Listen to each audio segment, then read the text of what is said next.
भगवत सेवा च। प्रथम क्या लिख रहे हैं कि भागवत के जो भक्त है, या तो भक्त की सेवा करो, और फिर द्वितीय सोपान है साक्षात भगवान की सेवा। कई बार मन में होता है कि भगवान की सेवा अगर डायरेक्ट किया जाए, सीधा मंदिर जा रहे हैं, उपासना कर रहे हैं, हम सीधे भगवान से क्यों न संपर्क बना सके।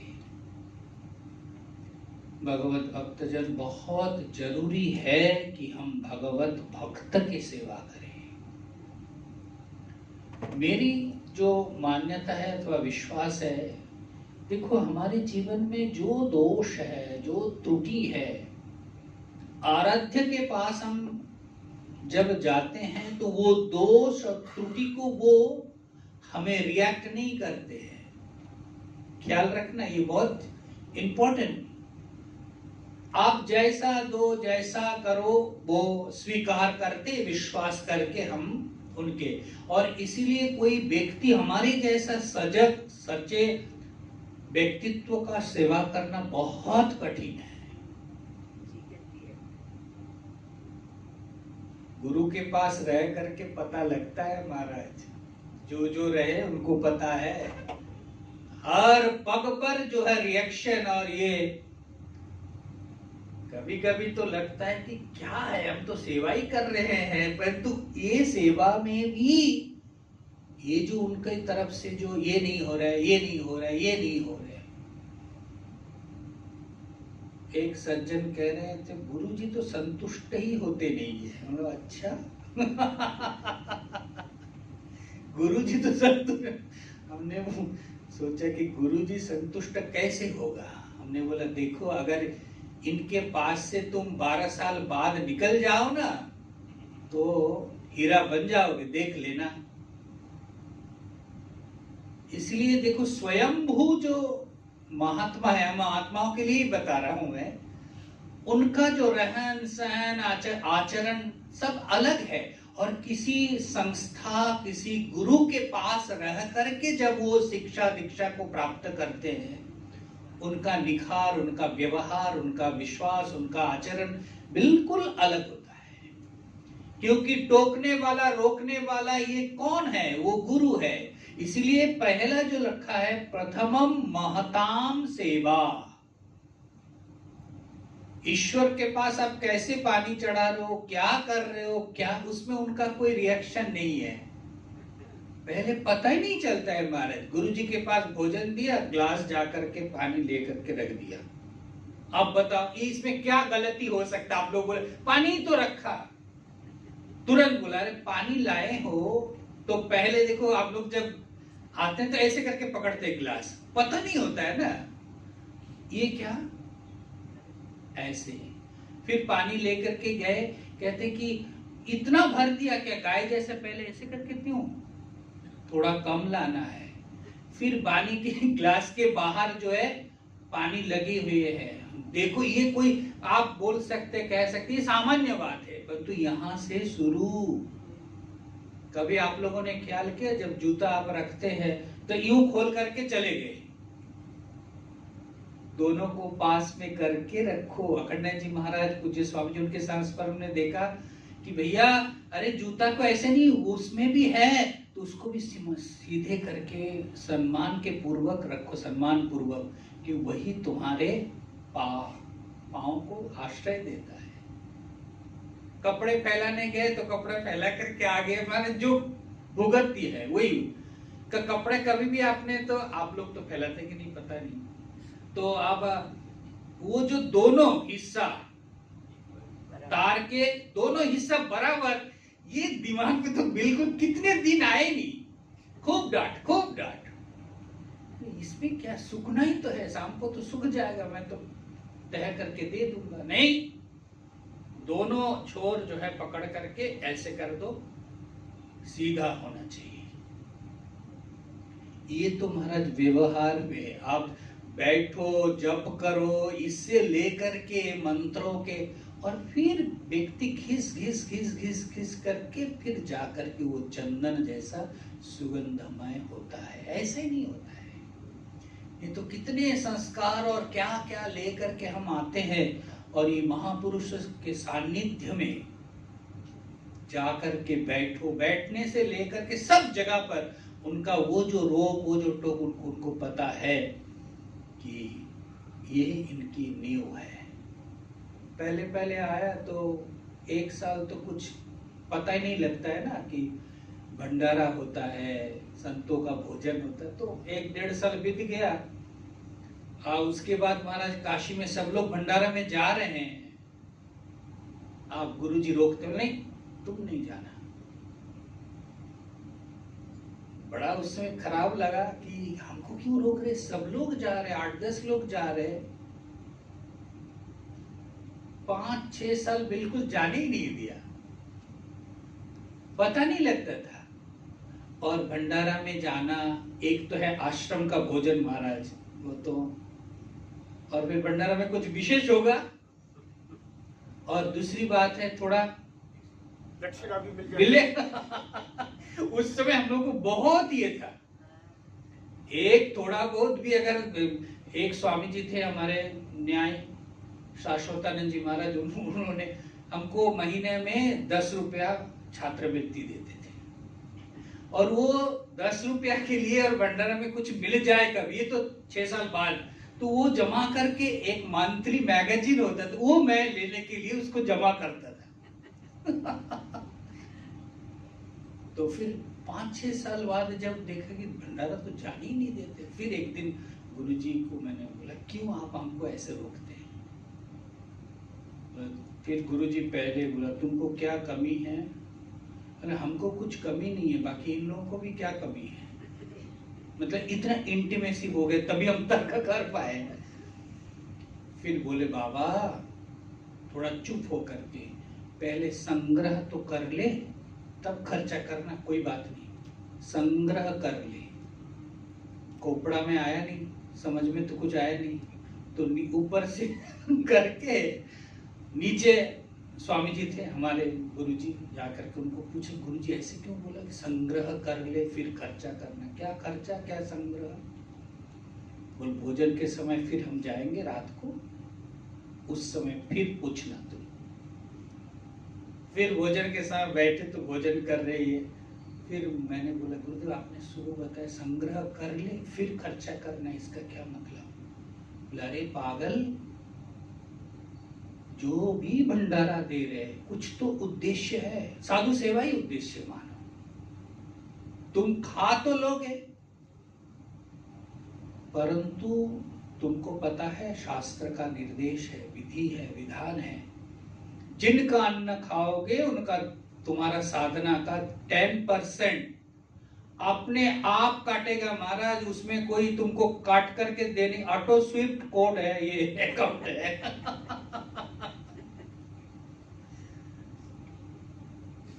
फिर गुरुजी समझाया, हमने बोला अच्छा, इसीलिए बोला पहले जमा तो कर, अभी तो तू 1 साल घर से आया नहीं, गायत्री मंत्र ठीक ठीक से करो, गंगा स्नान करो, विश्वनाथ दर्शन करो, थोड़ा सेवा के द्वारा कुछ संग्रह कर, फिर तुम खाना ही है जीवन भर, तुमने दे दिया ना, तो अब जीवन भर भंडारा ही तो खाना है।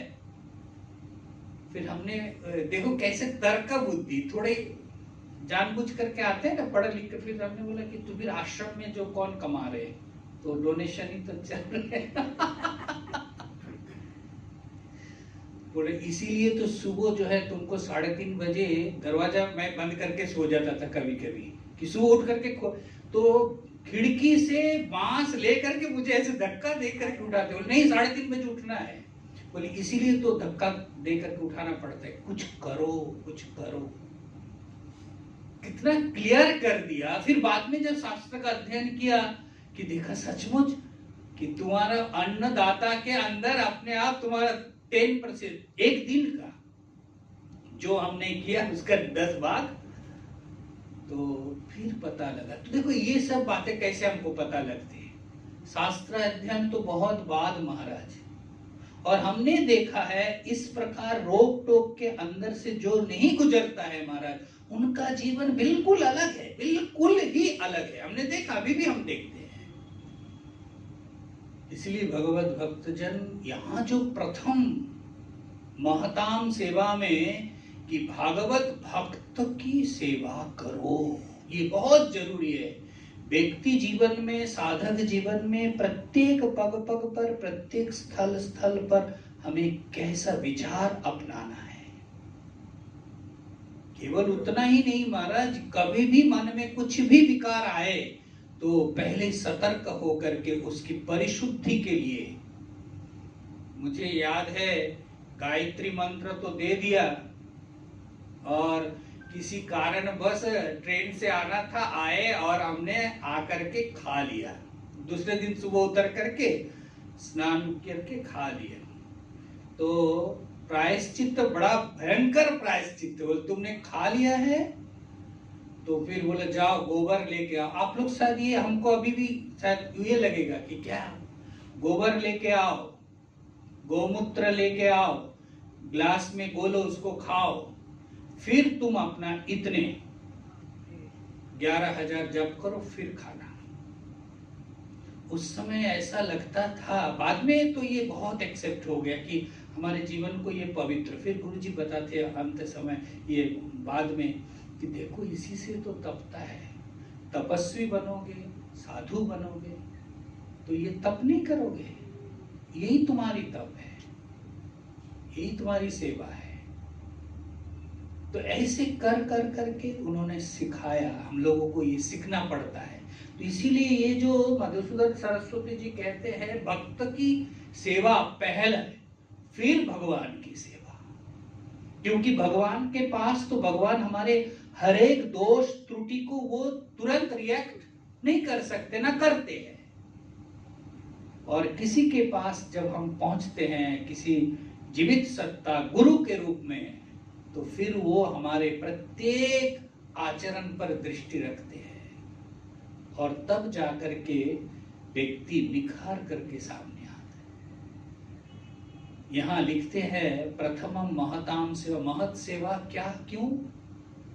भगवान के सेवा से पहले आप क्यों महापुरुषों को सेवा, भगवत भक्त की सेवा के प्राधान्यता क्यों दे रहे हैं? प्राधान्यता कहते हैं महत सेवा द्वार विमुक्ते। महत सेवा जो है वो द्वार है विमुक्ति के।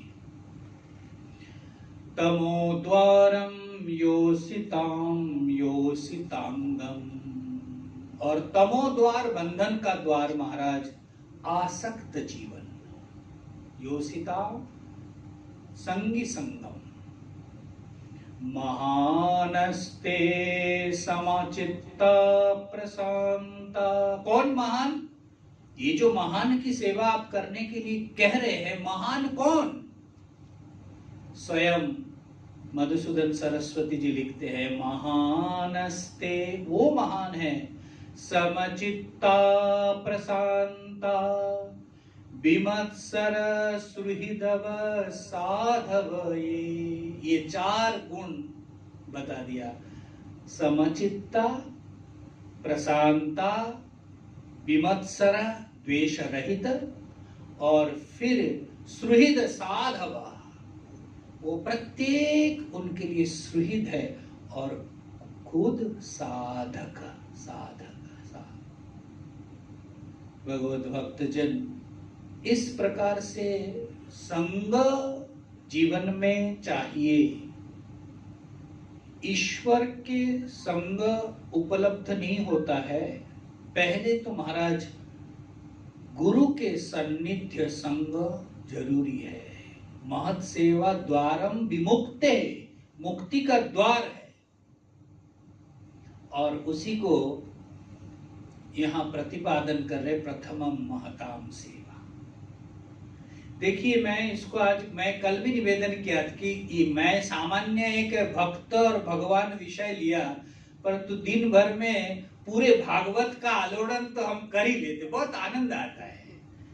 तो मैं ये देख रहा था कि देखिए सेवा के बारे में पूरे भागवत में पंचम स्कंध में जाकर के ऋषभ भगवान अपने पुत्र को उपदेश दे रहे हैं। ऋषभ देव कथा तो आप सब जानते हैं। वो अपने पुत्र को उपदेश दे रहे हैं कि देखो, स्वयं वो अवधूत थे ऋषभ देव जी। अपने पुत्र को एक दिन बुला करके कहते, देखो बेटा, कई पुत्र थे।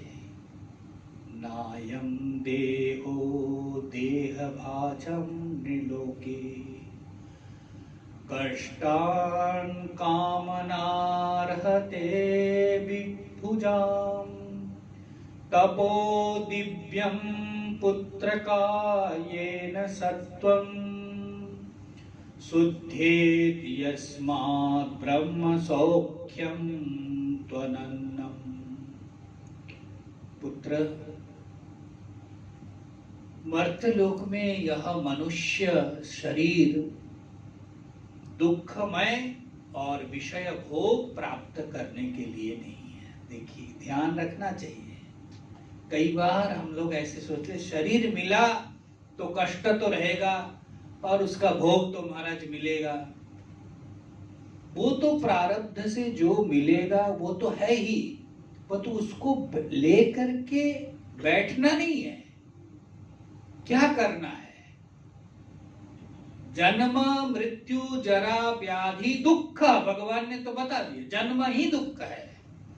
तो अब दुख है, दुख है, दुख है, तो उसको लेकर के बैठना है क्या? इसीलिए यहां कह रहे कि मृत्यु, ये जो मर्त्य लोक में संसार में अगर मनुष्य जीवन मिला, शरीर मिला, वो दुखमय विषय भोग के लिए केवल नहीं, बहुत सारा संभावना भी उसके अंदर मौजूद है जो अन्य शरीर में संभव नहीं है। क्या है? तपो दिव्यम, दिव्य तप करो, जीवन को दिव्य बनाओ। इस शरीर में, पुत्र को कह रहे महाराज, इस शरीर में दिव्य तप करो। केवल भोग के लिए शरीर नहीं, कष्ट को पाने के लिए शरीर नहीं। इस शरीर के द्वारा कष्ट जब पा रहे हो तो वो तपो बुद्धि से सहन करो और दिव्य तपस्या में खुद लग जाओ। इसलिए देखिए, लक्ष्य अगर निश्चय है कि जितने दिन बीत गया है ठीक है, परंतु अभी जितने दिन हैं हम जो है, जो भी शरीर संबंधी होगा, अगर अस्वस्थ है, बीमार है, वो भी कष्ट सहन करना भी एक तप है। बृहदारण्यक उपनिषदों में आया है स्पष्ट कि 3 भाग, प्रातः सवन, मध्य और अंत। तो प्रातः सवन प्रतिष्ठा वसु, और मध्य श्रवण में महाराज ये जो रोग व्याधि आदि सब, ये जो आप कष्ट सहन कर रहे हैं, इसमें तपो बुद्धि लाओ। हमारा मन में प्रश्न होता है कि बस बेटर ट्रीटमेंट हो तो अधिकतर समय वार्धक्य में एक कंप्लेन होता है कि शायद और अच्छा डॉक्टर मिल जाते, शायद और अच्छा ट्रीटमेंट मिल तो मैं ठीक हो जाता। देखो, उपनिषद कितना शांति का एक संदेश दे रहे हैं।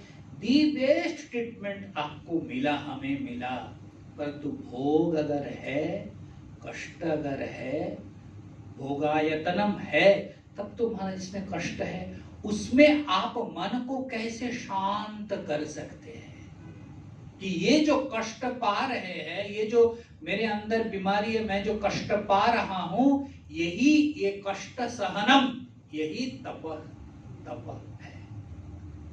इसलिए यहां ऋषभ देव जी पुत्र को कह रहे, शरीर दिव्य तप करना चाहिए शरीर से, और इससे क्या होगा? शुद्धे तस्मात्, उससे तुम्हारा अंतःकरण शुद्ध होगा, और तब जाकर के महाराज ब्रह्म सख्यम त्वनंतम, तुम अनंत ब्रह्म के सख्य बन सकते हो।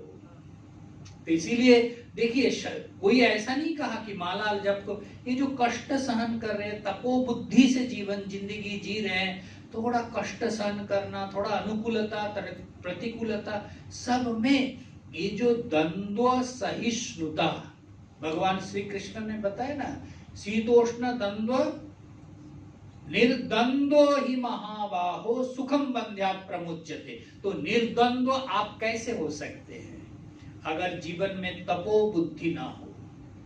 हम लोग अधिकतर समय ऐसा एक कंफर्ट जोन में रहना पसंद करते रहते हैं, थोड़ा भी अलग होना तो वो एक्सेप्ट होता ही नहीं। और इसके कारण जिस काम के लिए जिसके लिए गए हैं ना, मन चूंकि पहले थोड़ा तिक्त हो गया, तो वो फिर उस परिस्थिति, उस परिवेश, उस साधना से हम एडजस्ट नहीं कर पाते, मन को लगा नहीं पाते। इसलिए पहले ही निश्चय, जब भी हम कहीं जाए, घर से निकल रहे, एकदम पहले निश्चय करके कि जैसा भी परिस्थिति, जैसा भी परिवेश, वैसा ही मुझे रहना है। मन में पहले एक मैसेज ड्रॉप कर करके मन का सेटअप को पहले ठीक करना है, और तब जाकर के महाराज उसी हिसाब से हम आप एक्सेप्ट कर सकते हैं। जब हम बाहर जाते हैं, घड़ी को पहले सेटअप करते हैं ना कि टाइमिंग का, फिर वो घड़ी उस टाइम को बताते रहते हैं। अगर सेटअप नहीं किया तो यही टाइम बताएगा, इंडिया टाइम। तो ठीक इसी प्रकार कहीं भी जा रहे हैं तो माइंड सेटअप को पहले बदलना पड़ेगा कि जैसा परिस्थिति हो, जैसा मिले, उसी को हम लेंगे, और यही हमारी तपस्या है। तब जाकर के भगवत भक्तजन कुछ जीवन में उत्कृष्ट को प्राप्त कर सकते हैं। इसलिए इन्होंने कहा कि शरीर दिव्य तप करो शरीर के द्वारा, और उससे तुम जो है तुम्हारा चित्त शुद्ध होगा और तुम ब्रह्मानंद को प्राप्त कर सकते हो। फिर उसके बाद कह रहे हैं, महत सेवा द्वार माहुर विमुक्ते, जो मैंने कहा, तमो द्वारम योषिताम योषितंगम, महानस्ते समचित्ता प्रशन्ता, विमन्यव सुहृद साधवोयि, ये वा मयीशे कृतसौहृदार्था, जनेषु देहं भरवार्तिकेषु, गृहेषु जायात्मजरातिमत्सु, सप्रीतियुक्तो यावदार्थश्चलोके। इसलिए तुम्हें हे पुत्र महापुरुषों की सेवा में लगना चाहिए। देखिए, ऐसा नहीं कह रहे कि तुम सेवा करो, सेवा, महापुरुषों की सेवा में लग जाओ। और शास्त्रोक्त महापुरुषों के सानिध्य में सेवा करोगे तो शास्त्रीय संस्कार से तुम प्रबुद्ध हो जाओगे। शास्त्रीय, ये देखिए कितना इंपॉर्टेंट है। सेवा मतलब किनकी सेवा महाराज? स्वयंभू सेवा नहीं, शास्त्र पठित, शास्त्र को जानने वाला जो है उनकी सेवा करो तो तुम्हें जो मिलेगा वो शास्त्र उपदेश संबलित, और उस सेवा के द्वारा ही तुम्हारा चित्त निर्मल होगा, क्योंकि वो स्वयं समचित्ताः निर्मलाः प्रशांताः। इसलिए वो उनके जो भाव है वो तुम्हारे अंदर प्रवेश करने वाला है, करेगा। और केवल उतना ही नहीं, पर समचित्त ये तो बता दिया। फिर कहते हैं समान चित्ताः परम शांताः, वो जो उनके गुण हैं, समान चित्तता, परम शांत, वो तुम्हारे अंदर। क्यों हम महापुरुषों के सानिध्य में जाते हैं? वो जो उनकी तपो मूर्ति, वो जो उनकी तपस्या, उनके पूरे शरीर में एक अरहा बन करके घूमता रहता है। और जब हम भक्त, जब हम सेवक उस भाव से जाते हैं तो उनके ऑरा हमें भी वो शीतल स्पर्श, जैसे आग रखो तो दूर बैठो तो भी ताप अनुभव तो होता ही है, ठीक उसी प्रकार वो शीतल शांत कामना वासना रहित महापुरुषों के सानिध्य में जाओ तो लगता है कि हमारे जीवन में एक प्रशांति। इसीलिए हम शायद दौड़ दौड़ के जाते भी है दर्शन करने गुरु के पास, आचार्य के पास, कि उनका वाइब्रेशन हम तक पहुंचता है तो कितना लाभ है। इसलिए यहाँ कह रहे हैं कि देखो बेटा, परमात्मा से प्रेम एकमात्र पुरुषार्थ मानते हो, कह रहे हैं यदि तुम परमात्मा का ही प्रेम पुरुषार्थ मानते हो तो पहले महान पुरुषों का सेवा करो। ऋषभ देव अपने पुत्र को ये उपदेश पंचम स्कंध में भगवत भक्तजन पंचम अध्याय में यह 2 श्लोक में भगवान ऋषभ देव कहते हैं कि इस प्रकार से जीवन भर विषयों को तुम प्राप्त करो। भोग अगर प्राप्त करना चाहते हो इस शरीर से भोग भी मिलेगा, परंतु ध्यान रखना इस भोग के द्वारा तुम तृप्त नहीं हो सकते। अगर इसके विपरीत तुम योग को प्राप्त करना चाहते हो, योग विधि पालन करना चाहते हो, तो भी महत् सेवा के द्वारा ही उस योग युक्तता को प्राप्त कर सकते हो। प्रशांता समचित्ता कब तुम प्राप्त करोगे, कैसे प्राप्त करोगे? इसीलिए यहाँ परमात्मा सेवा, परमात्मा के प्रेम अगर पुरुषार्थ है तो भाई विषयों को छोड़ो, आसक्तियों का परिहार करो और विषयों को आसक्तियों को त्याग कर कैसे करें? बोलने मात्र से होगा? वो महत् सेवा महान पुरुषों के जीवन को देखो और तब जाकर के ऐसा एक परिवर्तन आ सकते हैं।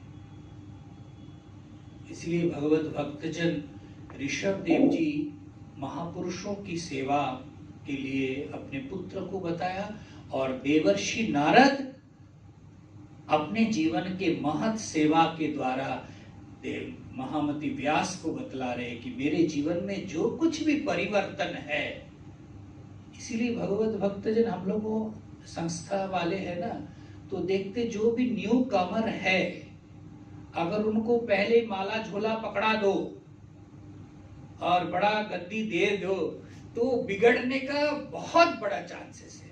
हमने खुद देखा ये जो घिस घिस करके कि पहले काम करो, सेवा करो, किचन में जाओ, ये बहुत प्रैक्टिकल है। व्यक्ति के जीवन में जो रह जाता है महाराज, जो इसको सहन कर लेता है वो कुछ प्राप्त भी कर लेता है।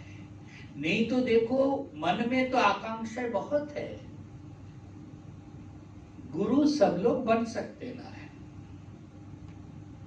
पहले शिष्य बनना सीखो फिर गुरु बनोगे, और गुरु ही अगर पहले बन जाए तो फिर वैसे बनेंगे। नित्य निरंतर किसी के अधीन में हो करके, किसी के पास में जाकर के, हम लोगों को सौभाग्य हुआ नारायण, हमने कई बार आपके सामने रखा परम पूज्य प्रातः स्मरणीय परमेश्वर जी महाराज इतने बीमार थे, कभी भी बाहर के कोई भी आते थे, जब हम बाद में सुना उनका संस्मरण ब्रह्मलीन होने के बाद, अच्छा मैंने तो हरिद्वार में आकर के शाम को कई दिन उनके पास बैठा, ऐसा बीमारी तो लगा ही नहीं। मैं सोचता था कि शायद ठंडी लगता है इसलिए स्वामी जी इतना यहाँ से यहाँ तक ऑरेंज कलर का ब्लैंकेट ओढ़ करके बैठते व्हील चेयर में। क्या समचित्त था, कितनी समचित्त। एक बीमारी वो डॉक्टर खोल करके देखते कि उनका ये हाथ घुस जाएगा कैंसर जंघा में, और ये पूरा होल ऐसा, कोई मेडिसिन नहीं, कोई ट्रीटमेंट नहीं ले रहे, स्वामी जी छोड़ दिया।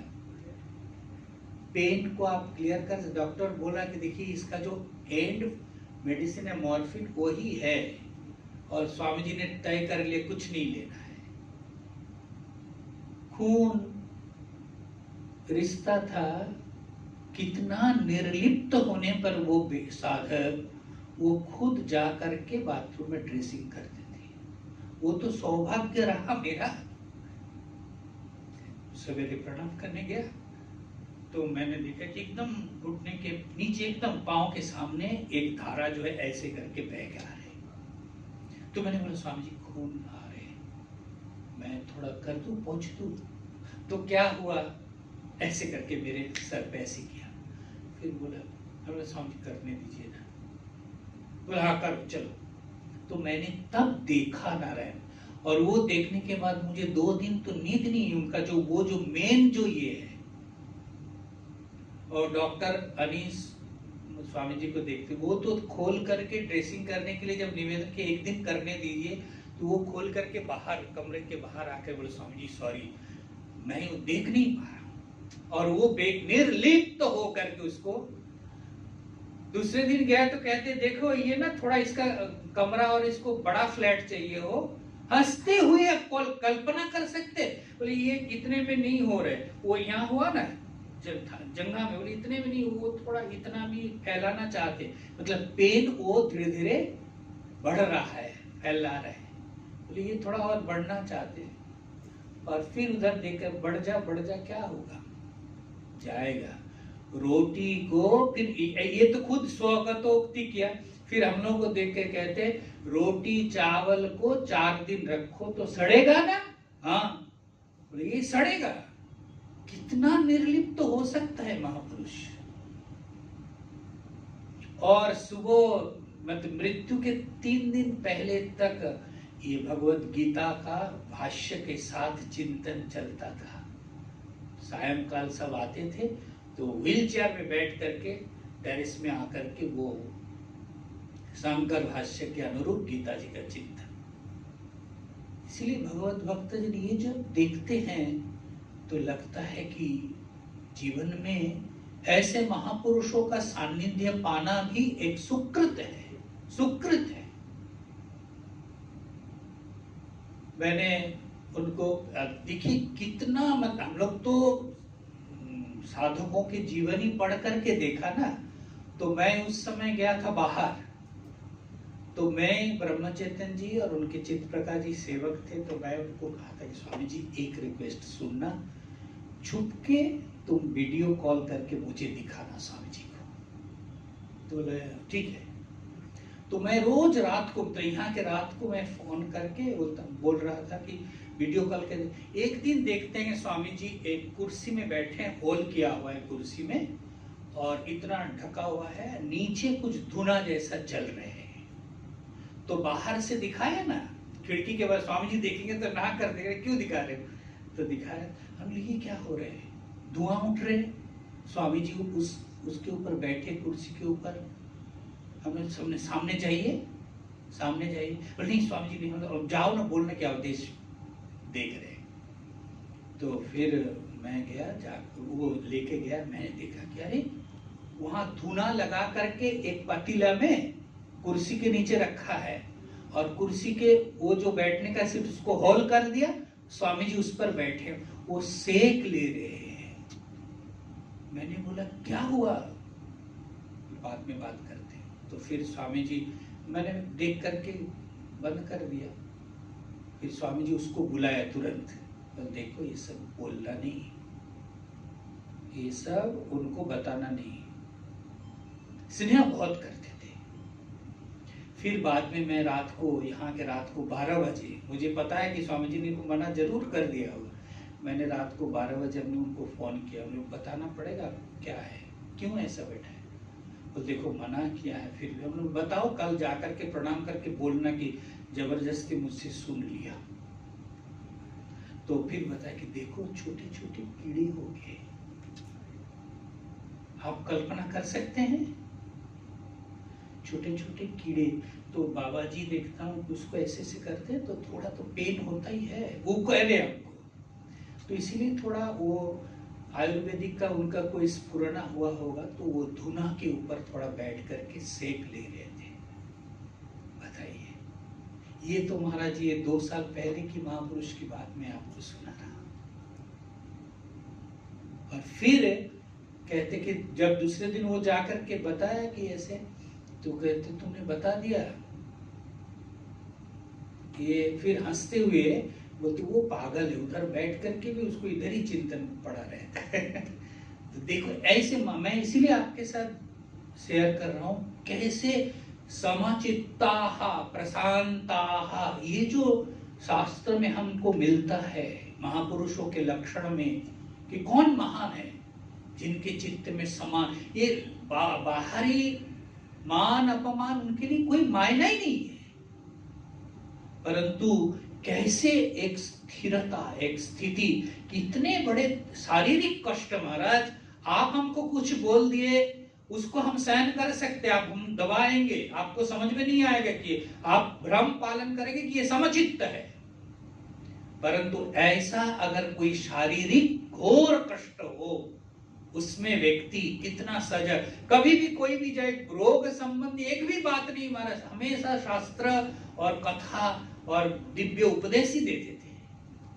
तो अगर उसमें स्थिर न होते, अगर दिखावा होता, कब तक होता महाराज। इसलिए भगवत भक्तजन ये जो महान महापुरुषों की सेवा के महत् सेवा द्वारम विमुक्तिर ऋषभ देव जी कह रहे, और ये जो प्रथम 11 सोपान में प्रथमम महताम सेवा, इस पर जरूर ध्यान देना चाहिए। सेवा मतलब जरूरतों को पूर्ण करना नहीं है, उनके आचरण, उनके धर्म, उनके निष्ठा, इस पर भी ध्यान देना है।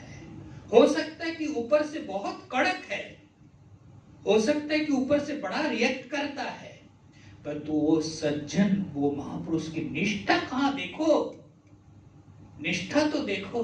अगर शास्त्र में निष्ठा है, भगवान में निष्ठा है, वो हमारे लिए जरूरी है।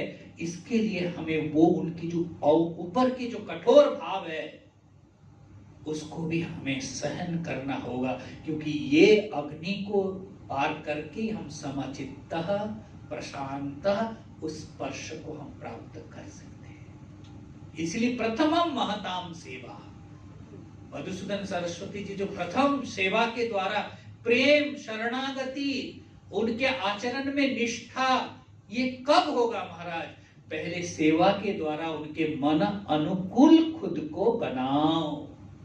ये जो पात्रता है, ये पात्रता के लिए पहले प्रथमम महताम सेवा, और उस सेवा में जो टिक गया है, जो कर लिया है नारायण, उनका एक द्वारम विमुक्तेर, मधुसूदन सरस्वती जी लिखते हैं, और फिर ऋषभ देव जी अपने पुत्र को कहते हैं तुम्हारे लिए तो महाराज विमुक्ति का द्वार खुल गया। इसलिए 11 सोपान में प्रथम है महताम सेवा। भगवान के रातुल चरणों में प्रार्थना है कि हे ईश्वर, सेवा के अर्थ को हम समझ सके और जीवन में सेवा का अवसर प्राप्त हो। जीवन में अगर कुछ भी अनुभव मिला है तो भाई सेवा के द्वारा ही मिलता है, मिलेगा। उपदेश कब तक हमारे जीवन को काम करेगा? हमने कुछ कहा, गुरुदेव ने कुछ कहा, उसकी पात्रता क्या है, हमारे अंदर योग्यता क्या है? अगर उनके डांट, फटकार, तिरस्कार को आप सहन किए, हम सहन किए, तो वो हमारे पात्रता को तैयार किए, और वो पात्र बनने के बाद वो गुरु जो भी उनके अनुकूल हो जाओ, देखिए दूसरे सोपान में बताएगा, तद अनुकूल हो जाने के बाद वो फिर अपने प्रेम से उनके रहस्यों को, उनके साधना को, उनके उन्नति का साधन जो है वो बताते रहेंगे। इसलिए प्रथमम महताम सेवा, भगवान से प्रार्थना की सेवा का अवसर मिलता रहे। ओम पूर्णमदः पूर्णमिदं पूर्णात् पूर्णमुदच्यते पूर्णस्य पूर्णमादाय पूर्णमेवावशिष्यते। ओम शांति शांति शांति। ओम नमः श्री गुरुभ्यो नमः। ओम पूज्य महाराज जी के पवित्र श्री चरणों में वंदन। आज वैशाख शुद्ध त्रयोदशी मंगलवार दिनांक 21 मई स्वामी श्री कृष्णपुरी आश्रम दया गीता चिंतन माला के अंतर्गत श्री अवधेश चैतन्य जी महाराज द्वारा श्रीमद् भगवद गीता शंकर भाष्य इस विषय का प्रवचन 31 मई तक हो रहा है। सायं 6 से 7, प्रातः स्वाध्याय 9:15 से 10 स्वामी श्री विश्वेश्वर चैतन्य जी महाराज द्वारा हो रहा है। सत्संग लाभ लें। आज के इस प्रश्न यजमान श्री बंसीलाल रतिलाल शाह की ओर से श्री रतिलाल सोमलाल शाह की सुध में श्रीमती रमाबेन भरतलाल झवाला की ओर से श्रीमती मीराबेन त्रिभुवन दास की सुध में तथा Shri H. Parmar and company की ओर से